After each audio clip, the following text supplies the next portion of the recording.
నమస్తే, good afternoon. Media news స్వాగతం. నేను సోనియారావు. మీడియా న్యూస్లో ముందుగా బులెటిన్ల ముందుగా హెడ్లైన్ చూద్దాం.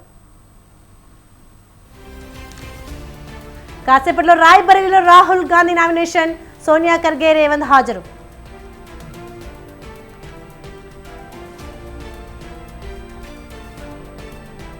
తెలంగాణ కాంగ్రెస్ మేనిఫెస్టో విడుదల, 5 న్యాయాలు ప్రత్యేక మేనిఫెస్టో పేరుతో విడుదల.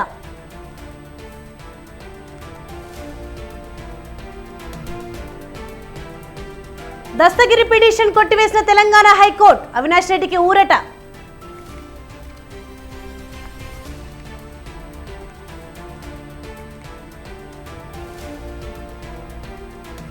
అమిత్ షా మార్ఫింగ్ వీడియో కేసులో దర్యాప్తు ముమ్మరం, హైదరాబాద్ లోనే మకాం వేసిన ఢిల్లీ పోలీసులు.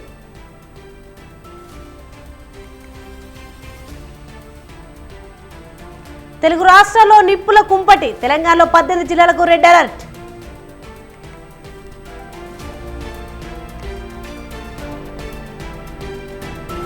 దుబాయ్ను మళ్లీ ముంచెత్తిన వరదలు, విమానాల రాకపోకలకు అంతరాయం.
రాయ్బరేలీ కాంగ్రెస్ లోక్సభ అభ్యర్థిగా పార్టీ అధినేత రాహుల్ గాంధీ కాసేపట్లో నామినేషన్ వేయనున్నారు.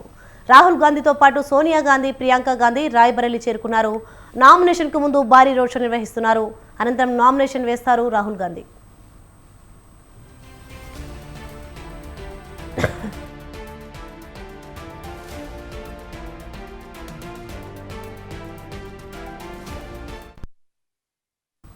రాహుల్ గాంధీ నామినేషన్ కార్యక్రమంలో పాల్గొనేందుకు తెలంగాణ సీఎం రేవంత్ రెడ్డి కూడా కాసేపట్లో రాయ్బరేలీ చేరుకుంటారు. ఉదయం రాయ్బరేలీ వెళ్తున్న కాంగ్రెస్ చీఫ్ మల్లికార్జున ఖర్గే హైదరాబాద్ బేగంపేటలో ఆగారు. రేవంత్ రెడ్డితో కలిసి ఒకే విమానంలో రాయ్బరేలీ వెళ్లారు.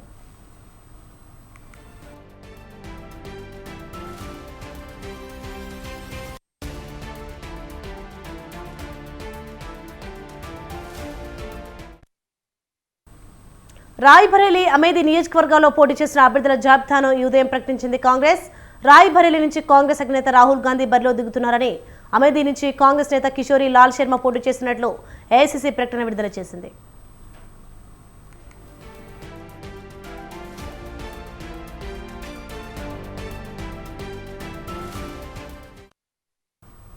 సెలక్షన్ బ్రేకింగ్ న్యూస్ చూస్తున్నాం మనం. 2004-2019 లోక్సభకు అమేథీ నుండి ప్రాతినిధ్యం వహించిన రాహుల్ గాంధీ తన కుటుంబ కచ్చుకోట అయిన రాయ్బరేలీ నుండి నామినేషన్ పత్రాలను ఇవాళ దాఖలు చేయనున్నారు.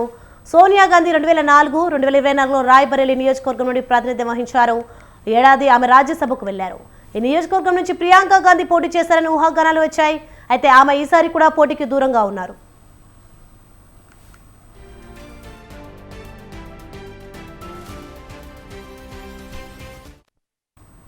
ఉత్తరప్రదేశ్లోని అమేథీ స్థానం నుంచి కాంగ్రెస్ నేత కిషోరి లాల్ శర్మ లోక్సభ ఎన్నికల నామినేషన్ దాఖలు చేయనున్నారు. 2019 వరకు ఈ నియోజకవర్గం గాంధీ కుటుంబానికి కంచుకోటగా ఉంది. కాంగ్రెస్ దిగ్గజం రాహుల్ గాంధీ లోక్సభ ఎన్నికల్లో బీజేపీకి చెందిన స్మృతి ఇరానీ చేతిలో ఓడిపోయారు.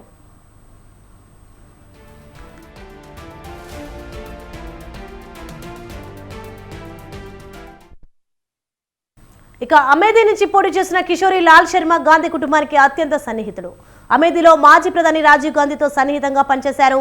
రాయ్బరేలీలో సోనియా గాంధీ ప్రతినిధిగా కూడా ఉన్నారు.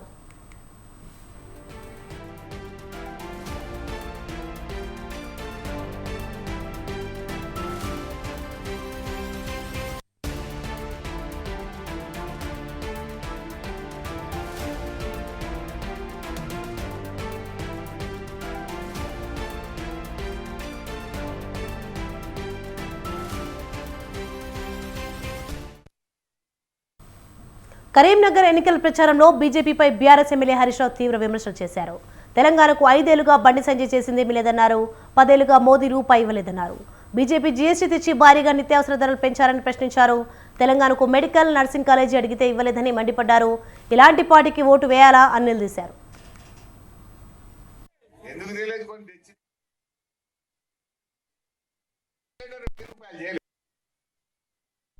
మరి బీజేపీ ఏమైనా ఇచ్చిన చెల్లేపు 5 ఏళ్ళే బండి సంజయ్ గెలిచి ఏమైనా రూపాయి పని 5 పైసలు లేదు.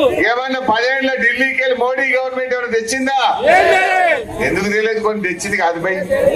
350 సిలిండర్ 1000 రూపాయలు చేయలే. పెట్రోల్ డీజిల్ 60 రూపాయలకి 100 రూపాయలు చేయలే. ఇంకా జీఎస్టీ పెంచినాక నీ పప్పు, ఉప్పు, నూనె, పాలు, పెరుగు ధరలు పెంచలే. బీజేపీ జీఎస్టీ పెట్టి మన తెలంగాణకు ఓ మెడికల్ కాలేజ్ అడుగు తీయలే, ఓ నర్సింగ్ కాలేజ్ అడుగు తీయలే, ఏ పని కూడా చేయలే. మరి అటువంటి బీజేపీకి ఓటేద్దామా? దయచేసి ఆలోచించండి. పోయినసారి అంటే ఏదో వేసినాం, ఇవాళ మళ్ళా మోసపోవద్దు. కాంగ్రెస్ బీజేపీలు ఇద్దరు కూడా దొందే, ఇద్దరు రైతు వ్యతిరేకులే. అందువల్ల ఎప్పటికైనా మన తెలంగాణకు మన కేసీఆర్ శ్రీరామ రక్ష. కేసీఆర్ గారిని గెలిపిస్తేనే మనకు న్యాయం జరుగుతుంది, మేలు జరుగుతుంది. భద్రాచలం వద్ద ఏపీలో విలీనమైన 5 గ్రామాలను మళ్లీ రాష్ట్రంలో కలుపుతామని మంత్రి దుద్దిల శ్రీధర్ బాబు అన్నారు. గతంలో ఇచ్చిన హామీ మేరకు ఐటీఐఆర్ ప్రాజెక్టును ప్రారంభిస్తామని తెలిపారు. తెలంగాణ ప్రత్యేక మేనిఫెస్టో విడుదలను కాంగ్రెస్ విడుదల చేసింది. 5 న్యాయాలు తెలంగాణకు ప్రత్యేక హామీల పేరుతో మేనిఫెస్టోను రాష్ట్ర ఇన్ఛార్జ్ దీపాదాస్ మున్షి విడుదల చేశారు. రాష్ట్ర అవసరాలు ఆలోచించి మరీ మేనిఫెస్టో తయారు చేశామని చెప్పారు. 4 సైనిక పాఠశాలలు ఏర్పాటు చేస్తామన్నారు. బయ్యారంలో ఉక్కు పరిశ్రమ నిర్మిస్తామని మంత్రి శ్రీధర్ బాబు స్పష్టం చేశారు.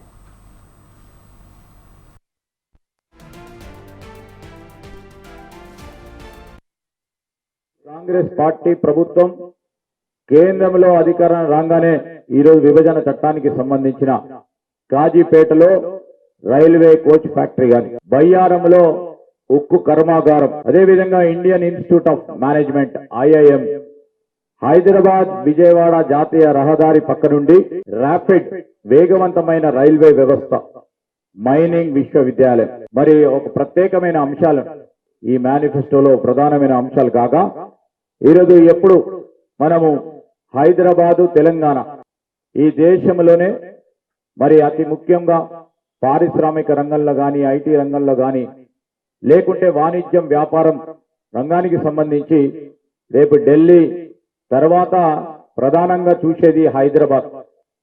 ఈరోజు మనం చెప్తా ఉన్నాం, నీతి ఆయోగ్ ప్రాంతీయ కార్యాలయం హైదరాబాద్ లో ఏర్పాటు చేయాలని, ఎయిర్పోర్ట్స్ ఏర్పాటు చేయటం, రామగుండం మనుగురుకు సంబంధించిన నూతన రైల్వే లైన్ ఏర్పాటు చేయటం, అదేవిధంగా మనకిక్కడ స్పోర్ట్స్ ని ఎంకరేజ్ చేయాలని, క్రీడలను ఎంకరేజ్ చేయాలని జాతీయ క్రీడల విశ్వవిద్యాలయం, మరి భద్రాచల దేవాలయ అభివృద్ధికి అడ్డుగా ఉన్న మరి ఆంధ్రప్రదేశ్ పునర్వ్యవస్థీకరణ చట్టం ప్రకారం ఆంధ్రాలో విలీనమైన 5 గ్రామాలు అయిన ఏటవాక, గుండాల, పురుషోత్తంపట్నం, కన్నెగూడెం మరియు పిచ్చుకులపాడులో తిరిగి తెలంగాణ రాష్ట్రంలో విలీనం చేయడానికి ఈరోజు ఇవన్నిటికి సంబంధించి ప్రధానమైన 23 మరి తెలంగాణ రాష్ట్రానికి సంబంధించి మరి ముఖ్యమంత్రి రేవంత్ రెడ్డి గారు, ఉప ముఖ్యమంత్రి బట్టి విక్రమార్క గారితో పాటు అనేక సందర్భాల్లో చర్చించి కేంద్రంలో మన కాంగ్రెస్ పార్టీకి సంబంధించిన మల్లికార్జున్ ఖర్గే గారు, రాహుల్ గాంధీ గారు, కేసీ వేణుగోపాల్ గారు, మరి కేంద్ర మేనిఫెస్టో కమిటీ చైర్మన్ కు సంబంధించిన పెద్దలు చిదంబరం గారితో కూడా చర్చించి ఇవి ప్రధానమైన అంశాలు. पूरे देश में एक माहौल चल रहा है. पहले बीजेपी सरकार 2014 में 2019 में बहुत उम्मीदों के साथ लोगों के मन में एक आशा जगाई थी कि सरकार आने के बाद बहुत कुछ बदल जाएगा. लेकिन ये झूठे और जुमला सिर्फ जुमला ही निकला, एक भी वादा पूरा नहीं हुआ. आप सबको ये पता है. अब पूरे देश में जनता में एक डर पैदा हो गया।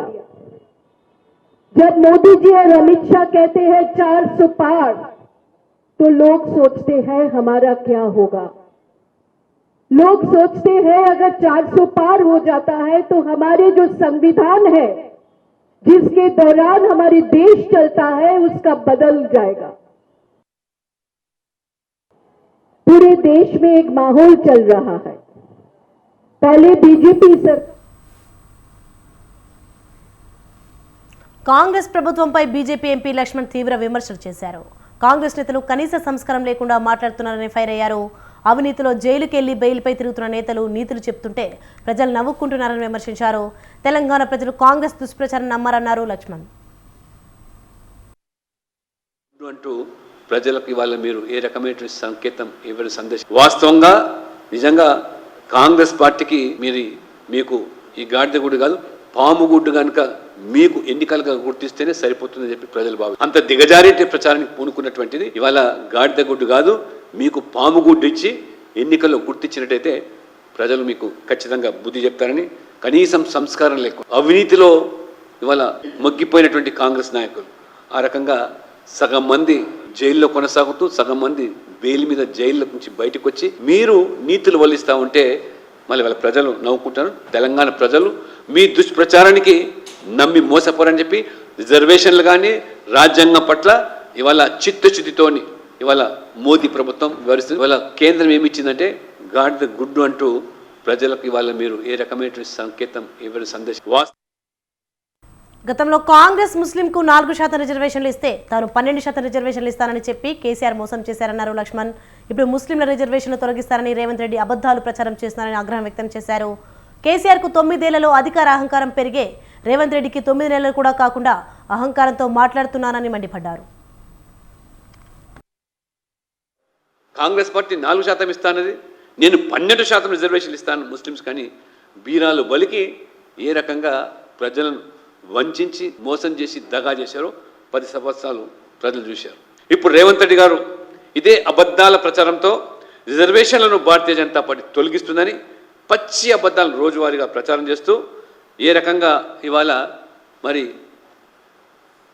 మైనార్టీ రిజర్వేషన్లకు ఒత్తాసు పలుకుతున్నటువంటి మరి రేవంత్ రెడ్డి గారు 9 సంవత్సరాల తర్వాత మరి కేసీఆర్కు మరి ఆ గర్వం పెరిగి అహంకారంతో మరి అధికార మదంతో ఆనాడు విర్రవీగితే కనీసం కేసీఆర్కు 9 సంవత్సరాలు పట్టింది. కానీ ఇవాళ రేవంత్ రెడ్డి గారు 9 నెలలు కూడా గడవకముందే ఇవాళ అదే అహంకారం నిలువెల్లా ఇవాళ కారిపో తగుదనమ్మా అని చెప్పి కేసీఆర్ గారు కాంగ్రెస్ పార్టీ 4% ఇస్తానది, నేను 12% రిజర్వేషన్లు ఇస్తాను ముస్లిమ్స్ కానీ. తెలంగాణలో రేవంత్ రెడ్డి ఓటు బ్యాంక్ రాజకీయం చేస్తున్నారని లక్ష్మణ్ విమర్శించారు. బీసీ ఎస్సీ ఎస్టీ పట్ల ముసలి కన్నీరు కారుస్తున్నారని ఫైర్ అయ్యారు. ముస్లిం ఓట్ల కోసం గతంలో కేసీఆర్ హిందువుల మనోభావాలను దెబ్బతీసేలా మాట్లాడారని ఇప్పుడు కేసీఆర్ బాటలోనే రేవంత్ రెడ్డి నడుస్తున్నారని మండిపడ్డారు. రాజశేఖర రెడ్డి హయాంలో బీసీల రిజర్వేషన్లు తగ్గించి ముస్లింల రిజర్వేషన్లు పెంచితే హైకోర్టు మొట్టుకాయలతో దిగొచ్చారని లక్ష్మణ్ గుర్తు చేశారు. మీరు మీ అసలు యాక్చువల్లో మీ డిఎన్ఏ కాంగ్రెస్ డిఎన్ఏ కాదు. ఇవాళ మీరు రేవంత్ రెడ్డి గారు మాట్లాడుతుంటే బీసీల పట్ల ఎస్సీల పట్ల ఎస్టీల పట్ల అది ముసలి కన్నీరు కార్చడమే ఓటు బ్యాంక్ రాజకీయాలకు పాడు. ఇవాళ ముస్లింల ఓట్ల కోసం తెలంగాణలో ఏ రకంగా పోటీ పడి గతంలో కేసీఆర్ గారు ఇప్పుడు రేవంత్ రెడ్డి గారు హిందువుల మనోభావాలపై దాడులు చేస్తూ ఉన్నారు. మీరు మెజారిటీ ప్రజలపైన ఏ రకంగా వాళ్ళ మనోభావాలు దెబ్బతీసే విధంగా గాయపరిచే విధంగా మీ వ్యాఖ్యలు ఇవాళ మొత్తం సమాజం గమనిస్తూ ఉన్నారు. ఇప్పుడు కేసీఆర్ బాటలోనే రేవంత్ రెడ్డి గారు నడుస్తూ ఉన్నారు. అంత పూర్వం వైఎస్ రాజశేఖర రెడ్డి గారు వారు బీసీల యొక్క రిజర్వేషన్లు తగ్గించి ముస్లింలకు కట్టబెట్టిన చరిత్ర ఆ చారిత్రాత్మకమైన తప్పిదం ఆనాడు రాజశేఖర రెడ్డి గారు చేస్తే హైకోర్టు మొట్టికాయలు వేసి దాన్ని కొట్టివేసింది. ఆ తర్వాత సుప్రీంకోర్టు ఆశ్రయించి ఆ స్టే మీద ఇవ్వాలంట. ఒక్కసారి రేవంత్ రెడ్డి గారు మీరు మీ అసలు యాక్చువల్లో మీ డిఎన్ఏ కాంగ్రెస్ డిఎన్ఏ కాదు. ఇవాళ మీరు రేవంత్ రెడ్డి గారు మాట్లాడుతుంటే బీసీల పట్ల ఎస్సీల పట్ల ఎస్టీల పట్ల అది ముసలి కన్నీరు కార్చడమే ఓటు బ్యాంక్ రాజకీయాలకు పాడు. ఇవాళ ముస్లింల ఓట్ల కోసం తెలంగాణలో ఏ రకంగా పోటీ పడి